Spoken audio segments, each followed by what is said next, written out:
کی بات ہے کہ کابل میں 2 غریب آدمی رہا کرتے تھے۔ مشکلات کے طوفان نے ان کی زندگی عجوبر کر رکھی۔ غربت اس قدر زیادہ تھی کہ ان کے بدن پر کپڑوں کے نام پر میلے کچیلے چیتھڑے لٹک رہے تھے۔ وہ دونوں سارا دن کابل کی گلیوں اور بازاروں میں گھومتے رہتے۔ کوئی نہ کوئی خدا کا بندہ انہیں کھانا کھلا دیتا جس سے کم از کم ان کا پیٹ بھر جاتا۔ ایک دن وہ یوں ہی گلیوں میں گھوم پھر رہے تھے کہ وہ آپس میں بات کرنے لگے۔ ایک نے کہا کہ اس شہر میں ہمارے لیے اب کچھ بھی نہیں بچا۔ یہاں ہمارے لیے قسمت کے دروازے بند ہو چکے ہیں۔ ہمیں غزنی چلے جانا چاہیے۔ وہاں سلطان محمود غزنوی کی حکومت ہے۔ سنا ہے بہت نیک اور خدا ترس انسان ہے۔ ہمیں وہاں جا کر ہر ممکن کوشش کر کے سلطان محمود غزنوی سے ملاقات کرنی ہوگی اور اپنی مدد کی درخواست ان کے سامنے رکھنی چاہیے۔ مجھے یقین ہے کہ ہماری مدد ضرور کرے گا۔ اس طرح سے شاید ہمارے دن پھر جائیں۔ اس کے ساتھی نے کہا تمہارا مشورہ بہت اچھا ہے۔ ہمیں غزنی کے سفر کے لیے صبح سویرے نکل جانا چاہیے۔ چنانچہ اگلے ہی دن دونوں سفر پر نکل پڑے۔ جنگلوں اور صحراؤں کو عبور کرتے کرتے وہ ایک میدانی علاقے میں پہنچے۔ راستے میں انہیں ایک اور شخص مل گیا تھا جو وہ بھی غریب مگر بہت ہی نیک اور کوئی اللہ والا تھا۔ اس نے ان دونوں سے پوچھا بھائیو کیا تم مجھے بتاؤ گے کہ کون سی ایسی خواہش ہے جس نے تمہیں سفر کرنے پر مجبور کر دیا اور تم کس کے محل سے اپنی آرزو کرنے جا رہے ہو؟ کابل کے دونوں آدمیوں نے کہا کہ بھائی ہماری قسمت کا ستارہ بجھ چکا ہے۔ ہم نے کابل میں اپنی قسمت کا دروازہ ڈھونڈا مگر افسوس ہم نے صرف وہیں وقت برباد کیا۔ شاید کابل ہمیں اب کچھ نہیں دے سکتا۔ اسی وجہ سے ہم نے غزنی شہر کا رخ کیا ہے۔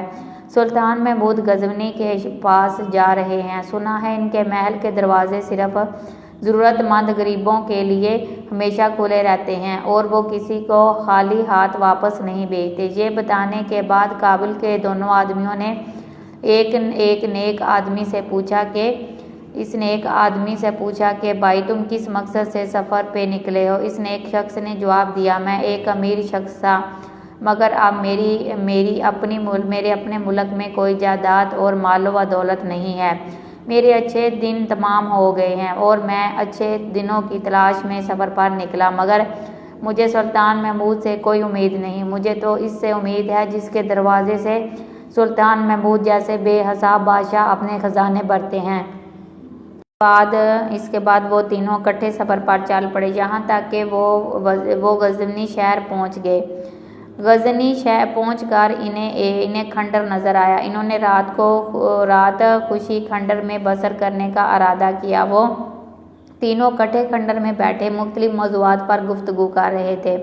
اتفاق کی بات ہے کہ سلطان محمود غزنوی اپنے 2 مقربوں کے ساتھ بھیس بدل کر چاندنی رات سے لطف اندوز ہونے کے لیے گلیوں میں ٹہل رہا تھا کہ چلتا چلتا ایک کھنڈر کے پاس پہنچ گیا۔ اس کھنڈر سے لوگوں کے بولنے کی آواز آئی تو وہ کھنڈر میں داخل ہو گیا اور دیکھا کہ 3 آدمی بیٹھے آپس میں باتیں کر رہے ہیں۔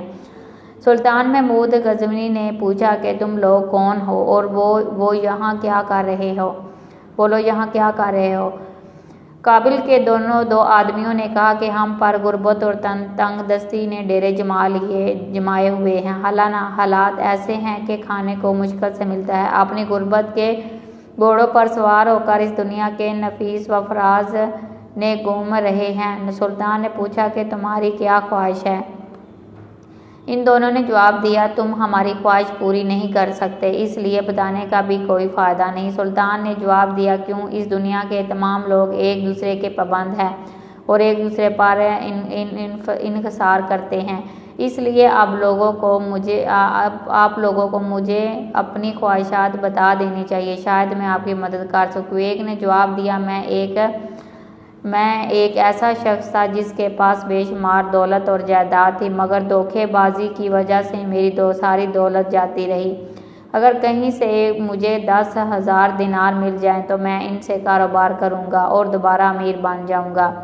کابل کا دوسرا آدمی بولا میں ایک بد قسمت انسان تھا مگر قسمت نے مجھے امیر بنا دیا۔ میری ایک بہت خوبصورت بیوی تھی جسے میں بہت پیار کرتا تھا۔ اس کی برکت کی وجہ سے مجھے پر دولت کی جیسے بارش ہونے لگی۔ میرا ایک عالی شان محل تھا جس میں خادمائیں جو میری اور میری بیوی کی خدمت کرتی تھی، مگر ایک دن ایسا ہوا کہ میری بیوی کی طبیعت اچانک خراب ہو گئی اور اسی دن وہ دم توڑ گئی۔ اس کے بعد قسمت نے ایسا پلٹا کھایا کہ میں اس حال کو پہنچ گیا کہ اب کھانے کے بھی پیسے نہیں۔ میں سلطان محمود غزنوی کے شہر اس امید سے آیا ہوں کہ شاید سلطان مجھے اپنے محل کی کوئی خوبصورت کنیز دے دیں جس سے میں شادی کر لوں، میری قسمت دوبارہ جاگ جائے، پھر میں خوشی خوشی اپنے وطن واپس لوٹ جاؤں گا۔ آپ سب کی نظریں اس تیسرے نیک آدمی کی طرف جو ابھی بھی خاموش بیٹھا ہوا تھا۔ سلطان نے گردن گھما کر اس کی طرف دیکھا اور پوچھا، کیا تمہیں کسی چیز کی خواہش نہیں؟ اس شخص نے جواب دیا، میں اپنی خواہش صرف اپنے رب سے بیان کرتا ہوں جس کے ہاتھ میں تمام خزانے ہیں، جس نے بادشاہوں کو بادشاہی دی ہے۔ اگر وہ چاہے گا تو وہی مجھے سونا دے گا، اگر اس نے چاہا تو اسی سے جڑی ہوئی ہے، میری چاہت تو اسی سے جڑی ہوئی۔ سلطان نے اس نیک شخص سے کہا، پھر بھی تم بتاؤ کہ تمہاری خواہش کیا ہے؟ پھر اس نے سلطان کی طرف دیکھا اور کہا، اگر خدا نے تم پر اپنا فضل کیا ہوا ہے تو تم اس فضل سے اپنی خواہشات کی تکمیل کرنے کے قابل ہو تو میرے لیے دعا کرو، پھر خدا مجھ پر بھی اپنا فضل کر دے اور میرا ہر عمل اس کی مرضی کے تابع ہو جائے۔ سلطان اس کی باتیں سن کر تھوڑا حیران ہوا، مگر پھر کچھ کہے بغیر وہاں سے چلا گیا۔ اگلے دن سلطان محمود غزنوی اپنے تخت پر اجمان تھا کہ اس نے اپنے مصاحب کو حکم دیا کہ کل رات والے تینوں مسافروں کو دربار میں حاضر کیا جائے۔ چنانچہ ان تینوں کو سلطان کے دربار میں پیش کیا گیا۔ جب وہ سلطان کے دربار میں حاضر ہوئے تو یہ دیکھ کر حیران رہ گئے کہ تخت پر بیٹھا یہ شخص وہی ہے جس سے کل ان کی ملاقات ہوئی۔ وہ دل ہی دل میں خوف زدہ تھے کہ شاید سلطان ان پر برہم ہوگا۔ سلطان نے ان تینوں کو قریب آنے کا حکم دیا۔ سلطان بولا، اب بتاؤ کہ تم لوگوں کی کیا خواہش ہے؟ کابل کے دو باشندوں نے اپنی وہی خواہشات ظاہر کر دی جو انہوں نے کل سلطان کو بتائی۔ پھر سلطان نے اس اجنبی شخص سے پوچھا کہ بتاؤ تمہاری کیا خواہش ہے؟ وہ بولا کہ اے سلطان محمود غزنوی، اگر میں تم سے تمہاری بادشاہی مانگوں تو کیا تم مجھے دو گے؟ سلطان بولا، ہرگز نہیں، یہ کیسی خواہش ہے؟ کوئی ایسی خواہش بتاؤ جو میں پوری کر سکوں۔ تم سونا مانگو گے تو میں سونا دوں گا، اگر تم گھر مانگو گے تو میں گھر دوں گا۔ اجنبی بولا، تم میری خواہش پوری کرنے کے قابل نہیں ہو، مجھے خواہ مخواہ یہاں بلا کر میرا وقت ضائع کیا۔ میں تو اس سے مانگتا ہوں جو بادشاہوں کو بادشاہی دینے والا ہے۔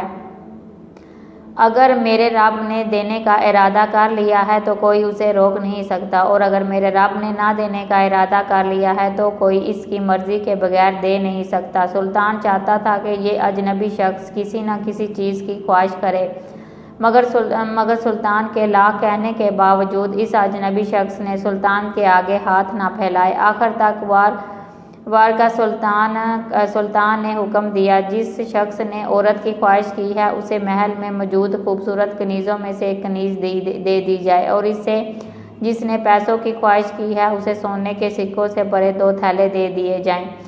سلطان کے حکم کی فوری تعمیل کی گئی۔ اس کے بعد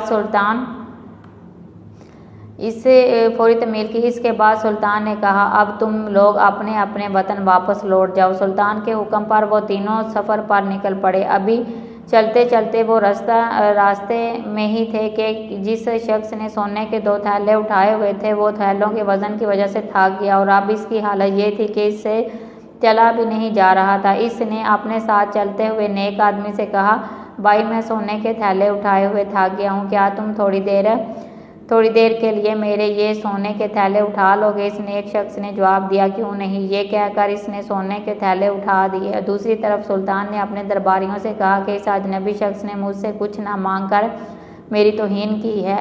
اس نے مجھے ایسے ٹھکرا دیا جیسے میں کوئی غریب بھکاری جو خود دوسروں کے آگے ہاتھ پھیلانے کا محتاج ہوتا ہے، حالانکہ میں نے اسے بار بار کہا کہ اپنی خواہش ظاہر کرو۔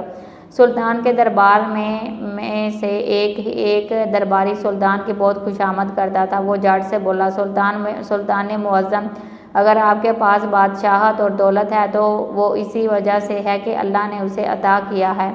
آپ مخلوق میں اسے بانٹے۔ اگر کوئی آپ کے سامنے اپنی خواہش رکھنے سے انکار کرتا ہے تو یہ آپ کی توہین ہے، اور اس توہین کی کم سے کم سزا موت ہونی چاہیے۔ سلطان اپنے وزیر کی بات سن کر جذباتی ہو گیا اور فوراً بولا، جلاد کو بلوایا اور ان تینوں کے پیچھے جانے کا حکم دیا اور کہا، تینوں آدمیوں میں سے جس کے پاس لڑکی اور سونا ہے اسے چھوڑ دیں، اور جو خالی ہاتھ ہے اس کا سر کاٹ کر میرے پاس لاؤ۔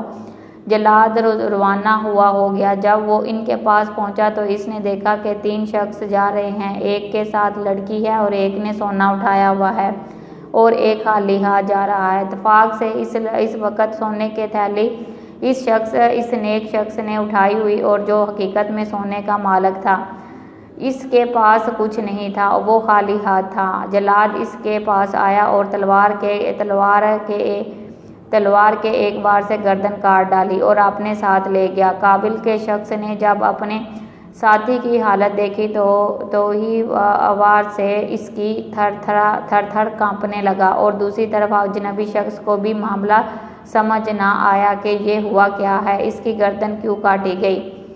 جب جلاد اس شخص کا سر سلطان کے پاس لے کر آیا تو سلطان محمود غزنوی نے بغور دیکھا اور غصے سے بولا کہ بے وقوف، تم اس بے گناہ شخص کا سر کاٹ کر لے آئے ہو جس نے بلا ادب ہو کر مجھے خواہش کا اظہار کیا تھا۔ دور ہو جاؤ میری نظروں سے، اس سے پہلے کہ میں تمہارا سر قلم کر دوں۔ سلطان سمجھ گیا کہ سونا لینے والا شخص تھک گیا ہوگا اور اس نے اپنا سونا اس اجنبی شخص کو تھوڑی دیر کے لیے دے دیا ہوگا۔